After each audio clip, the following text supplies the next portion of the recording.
నమస్తే అండి. ఎలా ఉన్నారు అందరూ? బాగున్నారా? నేనైతే బాగున్నానండి.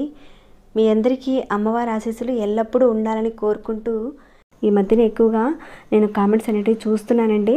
మా ఇంట్లో ఎప్పుడు చూసినా గొడవలు అనేటివి జరుగుతున్నాయండి. అది కూడా ప్రతి చిన్న విషయానికే గొడవలు అవుతున్నాయి. మా కుటుంబ సభ్యుల మధ్యన, మా భార్యాభర్తల మధ్యన, ఇంకా మా పిల్లల మధ్యన ఎప్పుడు చూసినా మా మధ్యలో ఏదో ఒక విషయాలకి, చిన్న విషయాలకి గొడవలు వస్తున్నాయి. అయితే మా ఇంట్లో వాస్తు దోషం ఉందని కొందరైతే అంటున్నారు. మరి కొంతమంది అన్నారు రాహుకేతు దోషాలు ఉన్నాయని ఇలా అంటున్నారండి అని అన్నారు. ఇంకా మీ మీద నెగిటివ్ ఎనర్జీ ఉందని ఇలా చెప్తున్నారండి. మాకు అసలు ఏం చేయాలో అర్థం కావట్లేదు. మేము యంత్రాలు పెట్టుకున్నాం, రకరకాల పదార్థాలుగా రకరకాల హోమాలు అనేటివి చేసాం, పూజలు చేయించాము, ఉంగరాలు పెట్టుకుంటే ఏమైనా సమస్యలు కుదురుపడతాయేమోనని అవన్నీ కూడా చేసామండి. కానీ ప్రయోజనం అయితే లేదండి. ఈజీగా ఉంటే బయటపడే ఏదైనా ఒక మంచి పరిహారం చెప్పి పుణ్యం కట్టుకోండి ఈ విధంగా చెప్పి బాధపడ్డారండి. ఈ రోజున చాలా అద్భుతమైన ఒక పరిహారాన్ని అయితే ఇక్కడ చెప్పబోతున్నాను. మీకు జాతకరీత్యా మీ మీద దిష్టి దోషం ఉన్న, నెగిటివ్ ఎనర్జీ అంటే కొన్ని దోషాల వల్ల గాలి పీడ అలా అంటూ ఉంటాం కదండి. వీటి వల్ల నెగిటివ్ ఎనర్జీ వస్తూ ఉంటుంది. అది మన ఇంట్లో ఉన్నప్పుడు మనం ఎంత బాగా పూజలు చేసినా కానీ, ఒక వ్యక్తి మీద ఉన్నప్పుడు కానీ, అలానే మన ఇంటి గోడల మధ్యన కూడా అది నెక్కి ఉంటుందండి.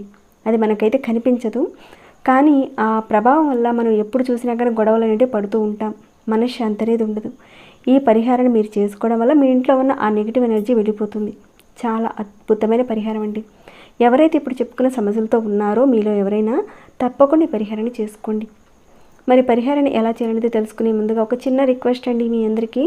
వీడియోని అయితే ఎక్కడ స్కిప్ చేయకుండా ఎండింగ్ వరకు చూడండి. ఇలాంటి పరిహారాల విషయాలు ఎక్కడ స్కిప్ చేయకుండా కరెక్ట్గా చూసి ఫాలో అయితేనే మంచి ఫలితాలు ఉంటాయండి. అలా కాకుండా మీరు స్కిప్ చేసుకుంటూ వెళుతూ సరిగ్గా అర్థం కాక మళ్ళీ నన్ను అడుగుతారండి, మళ్ళీ కన్ఫ్యూజన్ అయిపోతుంటారు. కాబట్టి మీరు పూర్తిగా పరిహారాన్ని అయితే చూసే ప్రయత్నం చేయండి. అలానే ఇలాంటి మంచి కంటెంట్స్ ఉన్న వీడియోస్కి లైక్ చేయడం మాత్రం మర్చిపోకండి. మీరు ఇచ్చే ఒక లైక్ వల్ల యూట్యూబ్ అనేది రికమెండేషన్ చేస్తుందండి 10 మందికి. ఇంకా అవతల వాళ్ళకి మీరు ఒక హెల్ప్ ఇచ్చిన వారు కూడా అవుతారు. ఇంకా ఇలాంటి ఎన్నో మంచి వీడియోస్ని మీ ముందుకు తీసుకొచ్చేలా నాకు కాస్త మోటివేషన్ ఇచ్చిన వారు అవుతారు. కాబట్టి ఒక లైక్ ఇవ్వండి. ఇక సబ్స్క్రైబ్ కాని వారు ఉంటే ఎవరైనా మన ఛానల్ సబ్స్క్రైబ్ చేసుకుని బెల్ ఐకాన్ తప్పకుండా ఆల్ అనే ఆప్షన్ కూడా పెట్టుకోండి. సరేనండి, ఇక పరిహారాన్ని ఎలా చేయాలనేది ఇక చూద్దాం మనం ఇప్పుడు. ఈ పరిహారాన్ని మనం శనివారం రోజున చేయాలి. మీ ఇంట్లో ఈ ధూపం వేయాలి. వేయడం వల్ల మీ ఇంట్లో నుంచి నెగిటివ్ శక్తి అనేది వెళ్ళిపోతుంది. కుటుంబంలో గొడవలు తగ్గిపోతాయి. సుఖ సంతోషాలతో ఉంటారండి. అంటే మగవారైతే మీ భార్యతోనూ, అలానే ఆడవారు అనుకోండి మీ భర్తతోనూ సుఖంగా సంతోషంగా ఉంటారు. మీ పిల్లలతో కూడా బాగుంటారు. ఇంతకు మించి ఇంకేం కావాలండి? ఎందుకంటే మనం చేసే పనిలో ప్రతి ఒక్కటి కూడా విజయం సాధిస్తాం. మనశ్శాంతిగా ఉంటాయి.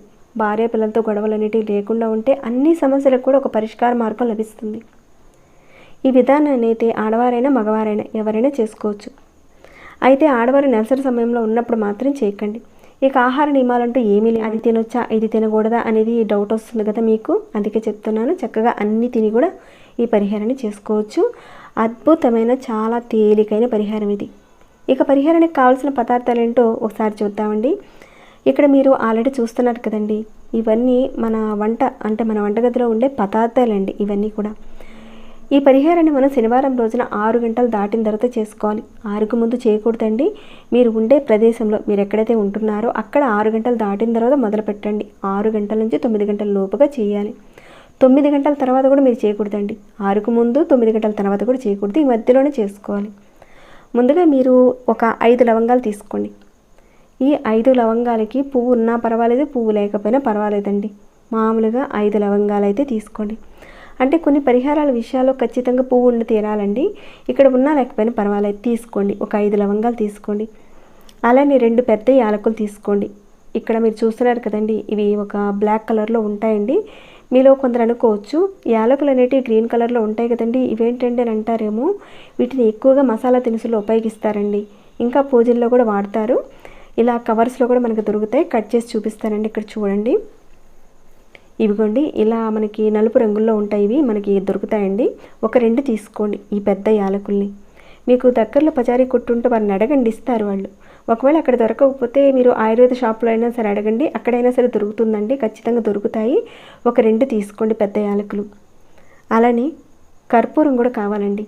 అది పచ్చ కర్పూరమైనా వాడచ్చు, లేదంటే మామూలుగా ఇలాంటి ముద్ద కర్పూరాన్నైనా సరే వాడుకోవచ్చు. మీ దగ్గర ఏది ఉంటే దాంతో చక్కగా ఈ పరిహారాన్ని చేసుకోవచ్చు.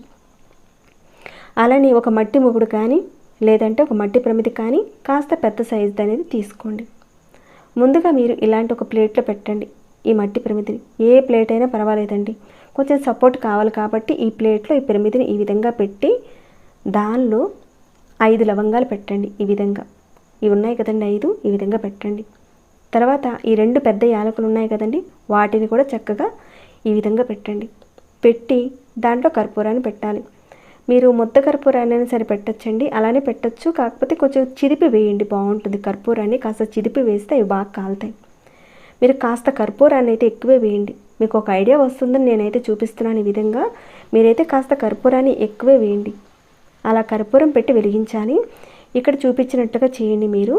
ఇక దీనిని ఈ విధంగా వెలిగించిన తర్వాత ఇలా పట్టుకోండి. ఈ ప్లేట్ని ఈ విధంగా పట్టుకొని అన్ని గదుల్లోనూ చూపించండి. అంటే ధూపాన్ని ఏ విధంగా చూపిస్తారో మీరు అదే విధంగా వెలిగించిన తర్వాత అన్ని గదుల్లోనూ ఈ విధంగా తీసుకువెళ్ళి ఈ కర్పూరము, యాలకులు ఇవన్నీ కూడా వెలుగుతూనే ఉంటాయండి. అలా వెలుగుతున్నప్పుడే తీసుకువెళ్ళి అంతా కూడా చూపించండి, ప్రతి గదిలోనూ చూపించండి. అవి పూర్తిగా వెలిగిన తర్వాత దాని నుంచి మసి వస్తుంది కదండి, ఆ మసిని తీసుకువెళ్ళి మీ సింక్లో కానీ లేదంటే ఎవరూ తొక్కని ఒక ప్రదేశంలో వేసేయండి. ఈ పరిహారాన్ని అయితే మీరు వరుసగా 7 శనివారాలు చేయాలి. అంటే ఈ శనివారం చేశారు, మళ్ళీ నెక్స్ట్ వచ్చే శనివారం రోజున చేయాలి. ఈ విధంగా 7 శనివారాల పాటు ఇదే విధంగా యాలకులు, లవంగాలు, కర్పూరాన్ని వేసి మీరు వెలిగించి ప్రతి గదిలోనూ చూపించండి. ఎటువంటి నెగిటివ్ ఎనర్జీ ఉన్నా ఇంటి నుంచి తక్షణమే బయటికి వెళ్ళిపోతుందండి. ఇక్కడ యాలకులు సరిగ్గా కాలలేదండి, చూసారు కదా, సరిగ్గా కాలలేదు. ఇంకాస్త కాలాలండి ఇవి. మీ అందరికి అర్థం కావడానికి చూపించేది కాబట్టి మీరైతే కాస్త కర్పూరాన్ని ఎక్కువ వేసి వెలిగించండి. ఎందుకంటే అడుగుతారు కదా మళ్ళీ, అందుకే చెప్తున్నాను. ఇది అద్భుతమైన పురాతనమైన తాంత్రిక పరిహారం అండి. ఎక్కువ డబ్బులు ఖర్చు పెట్టలేని వారు ఇంట్లో ఏదో ఒక విధంగా ఏదో ఒక సమస్యతో బాధపడుతున్నారు కాబట్టి మీరు ఈ చిన్న ప్రయోగాన్ని చేసి చూడండి, అద్భుతంగా పనిచేస్తుందండి. కానీ మీరు పరిపూర్ణమైన విశ్వాసంతో ఈ పరిహారం చేస్తే ఖచ్చితంగా నాకు రిజల్ట్ వస్తుంది అని ఒక నమ్మకంతో చేయండి. 100% రిజల్ట్ అయితే చూస్తారు. తప్పకుండా చేయండి. చేసిన తర్వాత మీకు వచ్చిన మార్పునైతే నాతో షేర్ చేసుకోవడం మర్చిపోకండి. ఇదండి పరిహారం. ఇప్పుడు చెప్పుకున్న సమస్యలు ఎవరికైతే ఉన్నాయో తప్పకుండా చేసుకోండి. మీకున్న సమస్యల నుంచి మీరు బయటపడాలని మనస్ఫూర్తిగా కోరుకుంటున్నాను. ఇక ఈ వీడియోని అయితే ఇక్కడితో ముగిస్తున్నాను. ఇంకేమైనా డౌట్స్ ఉంటే ఒకసారి మీరు మళ్ళీ ఒకసారి రీప్లై చేసి చూసుకోండి. ఇక అక్కడ చెప్పినవి కాకుండా ఇంకేమైనా డౌట్స్ వస్తే అడగండి, తప్పకుండా రిప్లై ఇస్తాను. ఇంకా లైక్ చేయకుండా ఉంటే లైక్ ఇవ్వండి. ఇలాంటి మంచి వీడియోస్ని, కంటెంట్స్తో ఉన్న వీడియోస్ని మీరు మిస్ కాకుండా ఉండాలి అంటే మన ఛానల్ సబ్స్క్రైబ్ చేసుకొని ప్రతిరోజు వాచ్ చేస్తూ ఉండండి. మరొక భక్తి వీడియోలో మళ్ళీ మిమ్మల్ని కలుసుకుంటాను. అంతవరకు సెలవు.